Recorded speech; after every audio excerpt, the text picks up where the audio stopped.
Hey everyone, welcome as we continue our study through the New Testament, looking at the 250 events in the life of Jesus. We're studying this in chronological order, and today we are in Matthew, Mark, and Luke, and we're looking at Jesus describing his true family. And so this is kind of an interesting take that Jesus, he's always in this as he teaches and preaches, he's always trying to find a way to teach and show examples of what the kingdom or what Christianity and what his family is going to look like.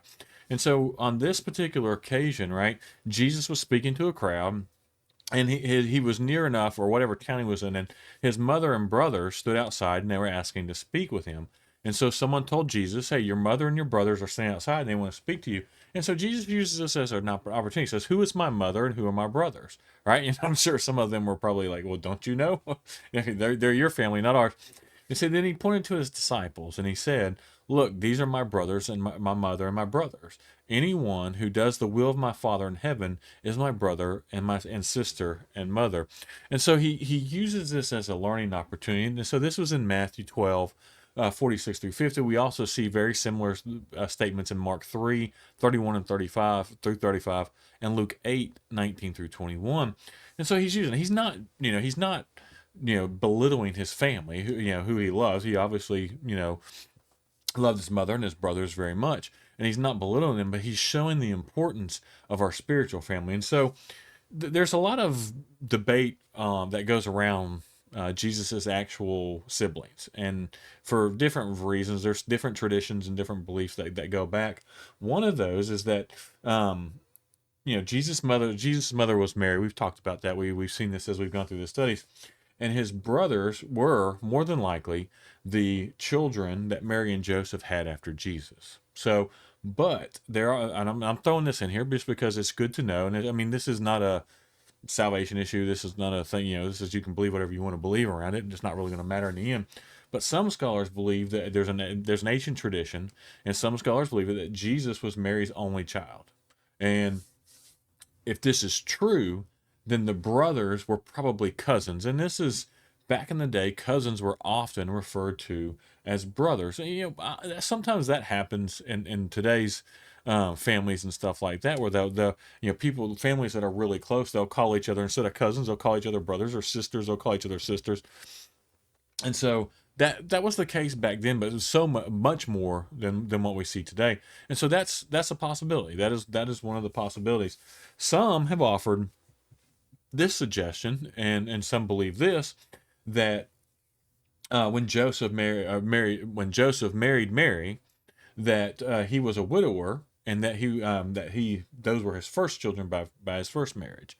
So there's some belief that Mary, because there is some belief that Mary never had any children after having Jesus. So there's that belief. I would lean toward more than likely, right, that these were Jesus's half brothers that Joseph and Mary had after Jesus was born.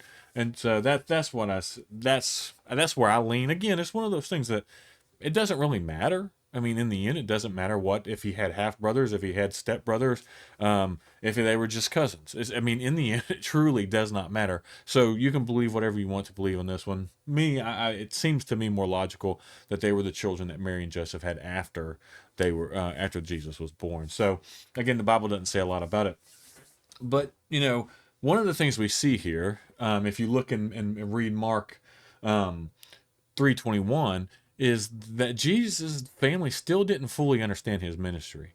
And so there's probably some confusion when he starts, asking these questions and saying these type of things.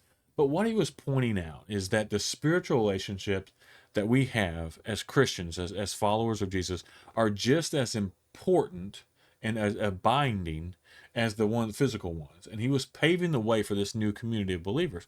He was paving the way for the closeness, the family-like conditions that we should see inside the church, right? The closeness. I mean, honestly, truthfully, in some cases, in some cases, the bond should be even more stronger than what we see in some families, right? Because the Christian community is an example of what really the family should look like in a perfect state or a perfect condition, right? Or the ideal condition.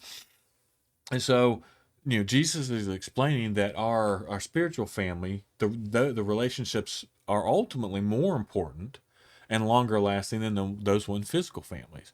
When you say, well, Chad, how could you say that? How can you say that the relationships inside your Christian family is more important than your regular family?